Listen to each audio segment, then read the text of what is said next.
Eunice Yoon joins us now with more. They're saying it's one of the toughest, almost as tough as the European restrictions, Eunice, but European, they apply to the governments as well. It's like hard to imagine that China gave its own ruling class kind of a break on any of the rules.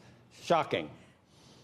Yeah, no. So this data privacy law doesn't necessarily apply to the Chinese government, but is meant more for private industry. So this law focuses on protecting user data. It goes into effect on November 1st, and under the law, companies are required to collect the minimum amount of data for a service. Also, they are required to obtain consent for sensitive information, such as biometrics, offer easy opt-out options, and get government approval to transfer data overseas. So this also comes as a cyber watchdog unveiled tighter restrictions on data collection for the car industry as well. Again, stressing that data needs to be stored locally, and any data that is transferred overseas has to get prior approval from the cyber watchdog or other government authorities.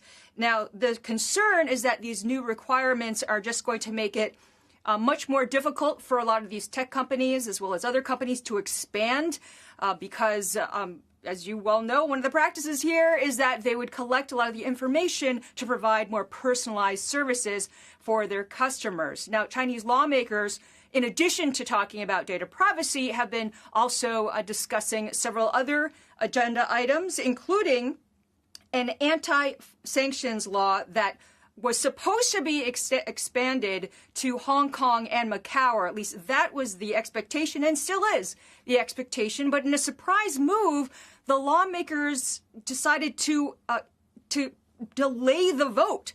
That was really a big surprise because that law would have allowed Beijing to punish companies that abide by U.S. sanctions. So a lot of people in Hong Kong have been very concerned about the implications of this law, especially people in the financial industry.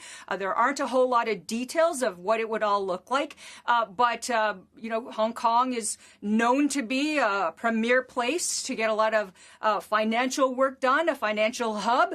And so this has been one of the concerns. No specific details, though, Joe, as to why this law was postponed or that the vote was postponed. But there is still an expectation that at some point it is going to be revived and that it will very likely go through. Shepard Smith here. Thanks for watching CNBC on YouTube.